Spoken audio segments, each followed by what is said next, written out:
గారు, వారితో మా ప్రయాణం కొనసాగుతూ ఉంది. ఒక అభిమానిగా కాదు, ఎంతో ఇష్టపడి, అంటే మమ్మల్ని మేము మార్చుకోవడానికి, మమ్మల్ని రూపుదిద్దుకోవడానికి కూడా నందమూరి తారక రామారావు గారి యొక్క గుణగణాలే మమ్మల్ని మార్చాయి. ఈరోజు మేము ఈ విధంగా రాగలిగాము అని అంటే ఒక స్టేట్ కన్వీనర్గా మమ్మల్ని మేము ఉంచి ఆయన గారి యొక్క కార్యక్రమాల్లో పాల్గొనడం జరుగుతుంది. ఈరోజు ముఖ్యంగా మీ అందరి సమయం తీసుకోవడానికి గల కారణం, మీ అందరి ముందు వచ్చి ఎప్పుడూ మాట్లాడని మేము ఈరోజు మీ ముందుకు వచ్చి మాట్లాడటానికి ముఖ్య కారణం, ఒక వ్యక్తి మాతృ సమానురాలైనటువంటి ఎవరికైనా మన ఇంట్లో ఆడవాళ్ళని ఎప్పుడైనా సరే నువ్వు ఢీ కొట్టదలుచుకుంటే మగవాళ్లతో, నీకు సరి సమాన వాళ్ళతో ఢీ కొట్టాలి. అసలు నువ్వనే ఒక వ్యక్తికి నీ 2-3 బజార్ల తర్వాత నీ ముఖం ఎట్లుంటుందో తెలియని వ్యక్తికి ఆ రాష్ట్రంలోనే కాదు దేశంలో ఎంతో ప్రాముఖ్యత పొందినటువంటి ఒక నట విశ్వరూపం మా నందమూరి తారక రామారావు గారిని మాట్లాడి వారి కుటుంబం గురించి మాట్లాడే స్థాయి అనేది. ఆ అమ్మ ఏం చేసింది నీకు? ఆ అమ్మ గురించి ఎందుకు మాట్లాడాల్సి వచ్చింది? ఒక మంచి నటుడిని కన్నది, ఒక మంచి నటుడుగా అతన్ని తీర్చిదిద్దింది, ఒక మంచి కళాకారుడుగా, తెలుగు వారి పేరును నిలబెట్టే ఒక కళాకారుడుగా తయారు చేసి ఈరోజు మనందరికి ఇస్తే అది గర్వకారణమా లేకపోతే ఇంకేమన్నా? నువ్వు మాట్లాడేది ఎప్పుడు మాట్లాడుతావా? తెల్లవారుజామున 3ంటికా? సినిమా ఇంకో గంటలో రిలీజ్ అయ్యేటప్పుడు ఫోన్ చేసి బెదిరిస్తావా? ఎవరిని బెదిరిస్తున్నావు? మా నందమూరి తారక రామారావు గారు మాకు నేర్పించింది ఏంటి అంటే, ఎవరో ఏదో మాట్లాడుతూనే ఉంటారు, మన పని మనం చేసుకుంటూ పోవాలి. దారిలో వచ్చే ప్రతి దానికి ప్రతిస్పందన అనుకుంటూ పోతే మన కాలం వృధా తప్ప మనకు దానివల్ల వచ్చేదేం లేదు. ప్రజలకు అన్నీ తెలుసు అని స్పష్టంగా మాకు మొదటి రోజు నుంచి ఆయన గారు మాకు నేర్పించినటువంటి ఒక పద్ధతి. మేము ఏనాడు కూడా ఎంతమంది ఎన్ని రకాలుగా ఎన్నున్నా సరే, బాబు వీళ్ళు ఎన్నంటే కూడా వద్దు అని ఇదే తప్ప అని ఏనాడు కూడా తప్పుడు అంటే వేరే రకమైన ప్రోద్బలాలకు పోవద్దు. మీరు మన నటన మన దానితోనే మన ప్రజల ముప్పు పొందుదామని చెప్పిననే పోయారు. ఆయన గారు చేస్తున్న దాంట్లోనే ఆ బాటలోనే మేము పోయాం.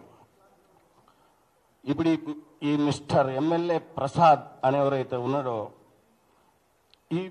ఏ పార్టీలోనైతే ఉన్నాడో ఆ పార్టీ యొక్క ముఖ్య ఉద్దేశమే స్త్రీలను గౌరవించమని చెప్పి, గత 5-6 ఏళ్ళకి ఇంకా ముఖ్యంగా స్త్రీలను గౌరవించలేని వాడు వేస్ట్ అని చెప్పి పార్టీలో ఉంటూ, అది తను ఒక తల్లికి బిడ్డనని మర్చిపోయి, అంటే నువ్వు ఏ తల్లినైనా తిట్టొచ్చు, ఎవరినైనా తిట్టొచ్చా?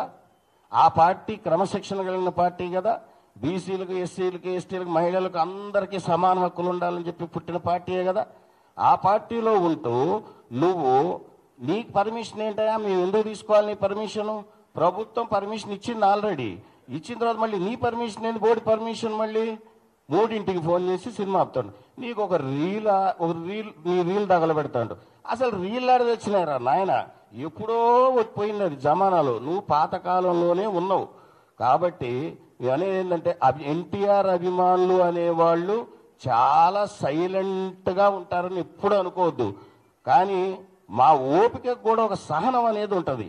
ఈరోజు నిజంగా చెప్తున్నాం, మేము కన్వీనర్లో అందరం అనుకుంది, ఒకవేళ మా హీరో గారు ఒకవేళ కలిసి ఉన్నా వద్దు అనే వారిస్తారు. ఆయన పొమ్మని ఆయన అసలు ఒప్పుకోరు.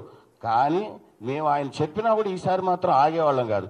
ఇక గుర్తుంచుకోండి, చాలు 25 ఏళ్ళు ఆయన్ని ఎన్ని రకాలుగా ఇబ్బంది పెట్టాలనో ఎవడో ఒకడు తల్లా తోక ఉండదు. వాడు 5 ఏళ్ళు ఉంటాడు, తర్వాత పీక్తాడు. ఎడిపోతారో వాడికే తెలియదు.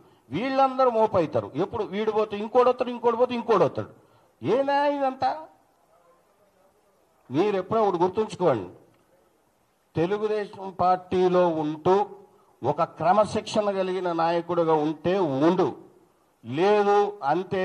అసలు నువ్వు ఢీ కొట్టలేని వ్యక్తితో ఢీ కొట్టాలని అనుకుంటే మాత్రం ఆ బజార్లో కూడా నువ్వు తిరగలేవు. ఇంకోటి, నువ్వేదో సినిమా వేస్తే కాల్చేస్తా అంటున్నావు. ఏం కాలుస్తావు? నీ ఊర్లోనే కాదు, నీ ఊరు చుట్టుపక్కల ఉన్న అన్ని థియేటర్లలో ఈసారి ఎన్టీఆర్ గారి సినిమా పడుతుంది. నువ్వు ఆపు చూద్దాం. ఆయన మీ ప్రభుత్వం పర్మిషన్ ఇస్తే నీ బోర్డు పెత్తనం ఏది, మళ్ళీ మధ్యలో నీ పర్మిషన్ ఎందుకు తీసుకోవాలా? ఎవరి కోసం తీసుకోవాలి? మరి ప్రభుత్వానికే చెప్పాల్సి ఉండే, నా ఊర్లో కుదరదు ఎన్టీఆర్ గారి సినిమా వేయొద్దని చెప్పి నువ్వు ప్రభుత్వానికి చెప్పుకోవాల్సి ఉండే. నువ్వెందుకు అభిమాన సంఘాలకు ఫోన్ చేసి బెదిరిస్తున్నావు? This is not right. ఒక పొలిటీషియన్ అనేవాడు యాంటీ సోషల్ ఎలిమెంట్స్ని తయారు చేయకూడదు, సోషల్ యాక్టివిటీస్ తయారు చేయాలి. అంటే సమాజానికి ఉపయోగపడే చెప్పు నువ్వు ఏదైనా ఉంటే, అంతేగాని పాలిటిక్స్ని సినిమా రంగాన్ని ఎట్లా కలుపుతావు? 25 ఏళ్ళు చలనచిత్ర రంగంలో మా హీరో గారు ఎన్నో ఆటుపోట్లు ఎదుర్కొని ఆ స్థాయికి వచ్చారు. కాబట్టి ఆయన గారు ఆ రోజు వార్ 2 ఆ ఫంక్షన్లో ఏం మాట్లాడారు అసలు నువ్వు విన్నావా? అసలు పూర్తిగా అది పూర్తిగా జ్ఞానంతో వినాలా. ఆయన ఎన్ని ఒడిదొడుగులు ఎదుర్కొని వచ్చాడన్నది చెప్పాడు తప్ప వేరే ఎవరిని ఉద్దేశించి ఆయన మాట్లాడలేదు. మీరు దాన్ని వక్రీకరణ భాషలో ఇదేదో దీంతో ఒక దెబ్బతో ఇండియాలో ఫేమస్ అయిపోదాం అని, స్వామి అది కుదరదబ్బా. అది ఎన్టీఆర్ అనే వ్యక్తి పలు భాషల్లో, పలు రాష్ట్రాల్లో, పలు దేశాల్లో చాలా ప్రముఖమైన నటుడు. ఆయన ఇచ్చే సందేశం కోసం ఎదురు చూసేవాళ్ళు చాలామంది ఉన్నారు. అలాంటి గొప్ప వ్యక్తితో ఈ భూత పురాణం అనే ప్రసాద్ ఏమిటికి మాట్లాడతాడు?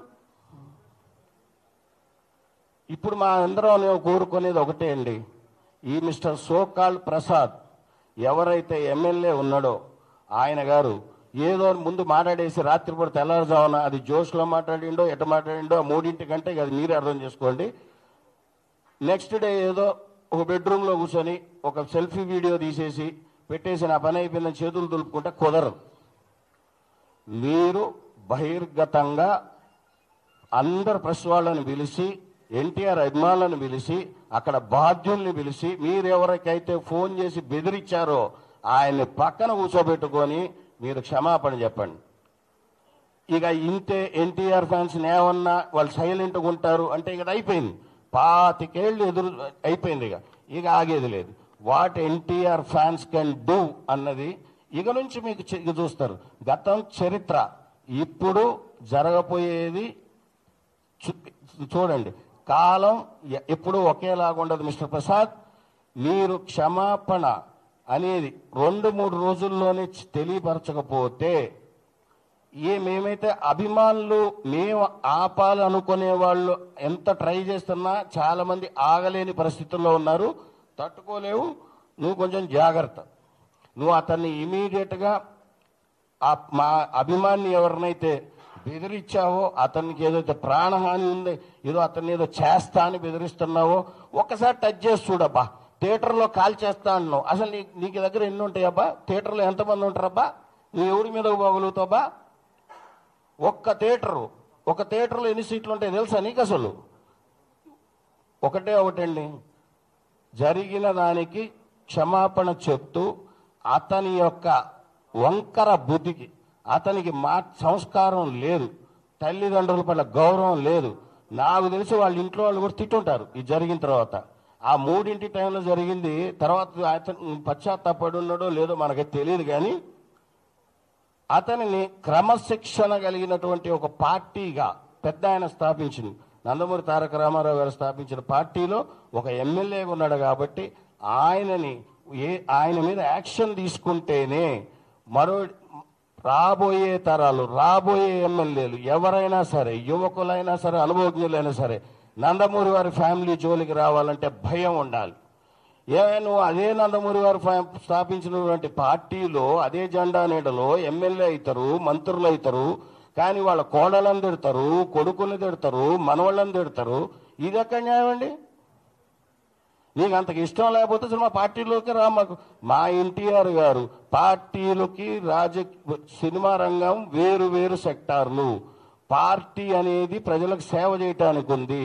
సినిమా రంగం అనేది ప్రజలకి మంచి వినోదం ఇస్తూ మంచి చెడులకు వ్యత్యాసం తెలిపేది సినిమా రంగం. నువ్వు ఈ రెండింటిని ఎట్లా కలుపుతావు?